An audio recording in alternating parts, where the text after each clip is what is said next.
One last anchors up in Albania, headed to Montenegro. It's a short hop from Durres, where we checked out of Albania, to Bar, where we'll clear into Montenegro. Just about 60 miles.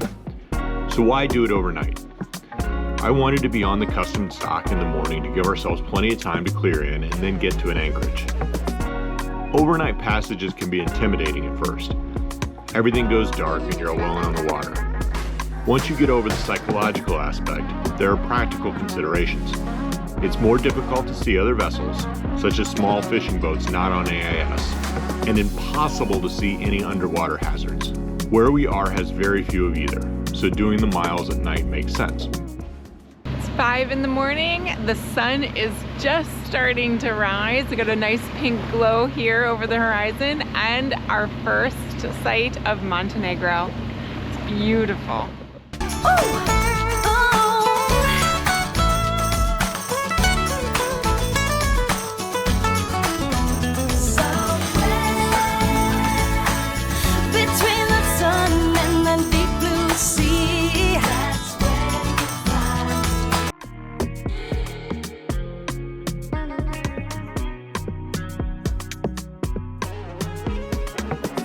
Getting ready? Yep, we are. About to check into Montenegro. Exciting. The country number 25 for you guys. 26. 26, you're right. 26. Perfect, Riley. All right, Kieran, you're on. Riley, you be on the ball. Okay, great. Awesome. Entry formalities involved a couple of hours of visiting various government offices. As I talked about when we left Greece, it's often an inefficient process, but with a little research ahead of time and patience in the moment, it really isn't too big a deal. We always do our best to follow local rules and regulations, even if it sometimes feels unlikely we'd ever be asked to produce our documents in some anchorage later on. Not a bad day to be out on the water. It is so calm, and we are just about to reach our first anchorage in Montenegro. We're very excited.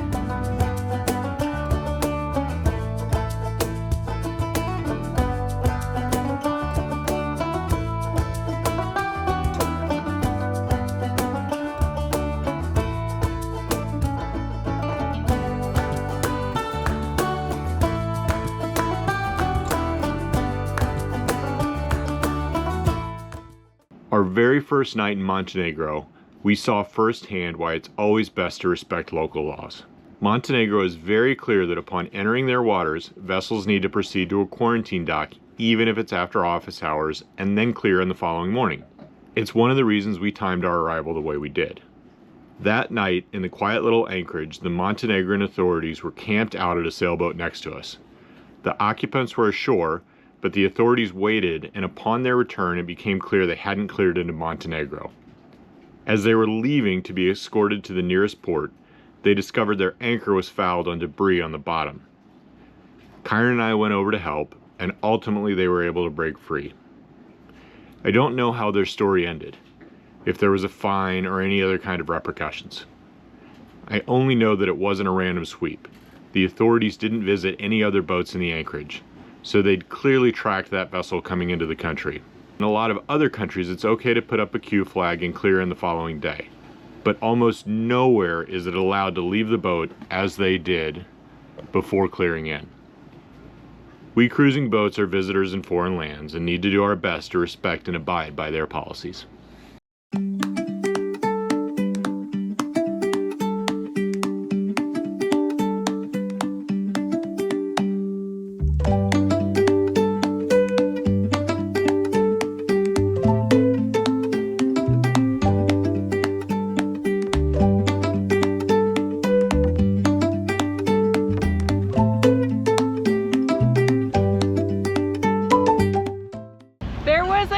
On Scout when almost everything that we did was for the first time, but it's been a while. Today is an exception. We are doing something that we have never done before and will probably never do again. We're taking a short jaunt from the St. Stephen's Beach Anchorage over to Budva. Very excited to get there and explore. We decided to just tow the dinghy. And in the wise words of Captain Fatty, you only ever want to tow a dinghy that you don't mind losing. Well, we certainly don't want to lose ours, but we didn't want to take the trouble of raising it. So here we go. Fingers crossed, wish us luck that it's there when we get there. I'm keeping a close eye on it. If something goes awry, my plan is to throw Megan in the water after. She's a strong swimmer. I shouldn't tell you this, but I was down problem solving some disputes in the galley between my 2 children. And I come up and I see Nate coming up from the sugar scoop. What were you doing, honey? Oh, I was just down in the dinghy fixing something real quick while we're underway. Yep, not smart. Don't do that, babe. What are you doing? I'm cutting my jeans into jean shorts because it's not cold anymore. Woo, jean shorts, first pair. Her mom has not let her have jean shorts up until now. I'm so excited. Mom never would buy me jean shorts and I couldn't find the right pair. So I just decided to make them myself. Whoa, super cute. I know.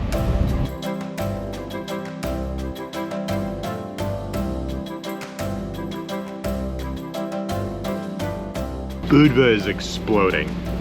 There are cranes and new construction seemingly everywhere. And why not? It's a lovely harbor and old town right on the Adriatic. It's a great place for Montenegrins as well as those from further away to spend a summer holiday.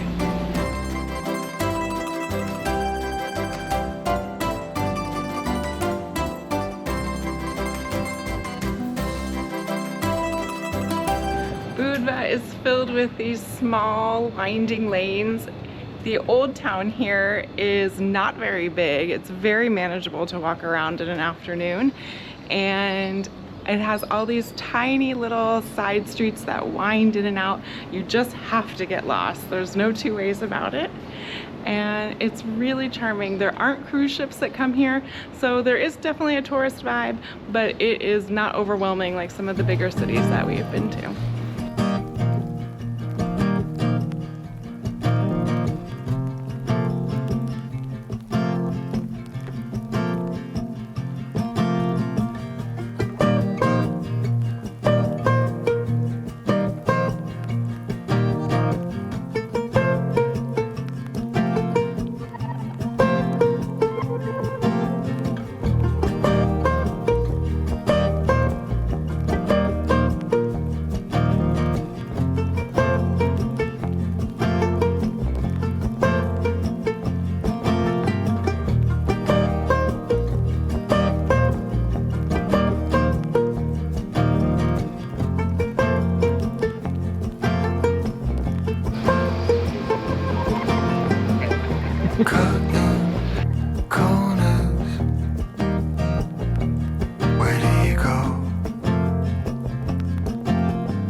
It is cherry season here in Montenegro, and Eiley and I are going to wash and cut and pit a whole bunch of cherries so that Nate can make a peach cobbler. Not peach. Did I say peach? Yes, you did say peach. Why would we use cherries in a peach cobbler? I don't know. Sounds actually kind of good. A cherry and peach cobbler. Well, but not cherry peach cobbler. Yeah, it's pretty surprising actually. There are so many good-looking cherries here. Like, it's hard to find some really good-looking raspberries, for example, but cherries, if you want cherries, you're in luck. Come on, Mom, you gotta get back to work. I am letting my girl down on my duties. So where did you get that cup, Mom? Sif knows. I love my Greek pottery cup. Yeah, it's great. It is great. It's really cute. She picked it out. Well.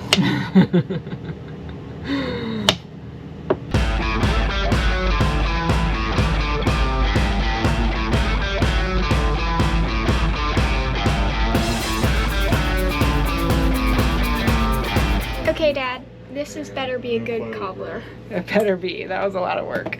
Me and Kieran are going to the grocery store by ourselves to get some ice cream for our cobbler. Bye, Mom. Bye, have fun. We might.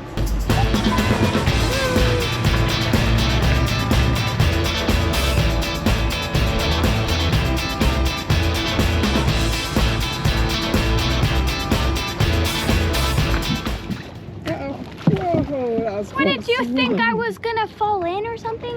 No. Here, the ice cream's not. I'm so proud of them. Woo. So I did practically everything. Kieran was just a nitwit. He told me I couldn't pet cats, but I did the directing and I did the transaction with money. Great. And we got, Wow, look at that. That is a big, gigantic thing of vanilla ice cream. it's actually not very big, but we didn't actually have very many options, so. Woo. And Kieran, that's the plane you've been working on? That's awesome, bud.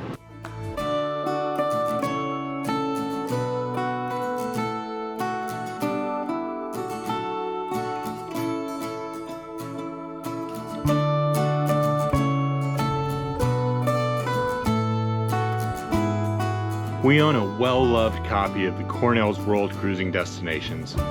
It's sun-bleached and corners are dog-eared with use. Can I get a little silence? I'm doing a voiceover here. Sorry. I've just about got it memorized at this point. One photo that has always stuck with me more than most is of the Black Mountains towering above Budva. It always seems so far away, so foreign, and yet inviting to me. After years of sailing, it's amazing to wake up one day and find ourselves in that exact picture. I'm happy to say it's just as beautiful and alluring in real life as it was looking at it in the book. Join us next week as we take a deep dive on what boat life in this picture book setting is actually like. As always, thank you for journeying along with us, and we'll see you next week.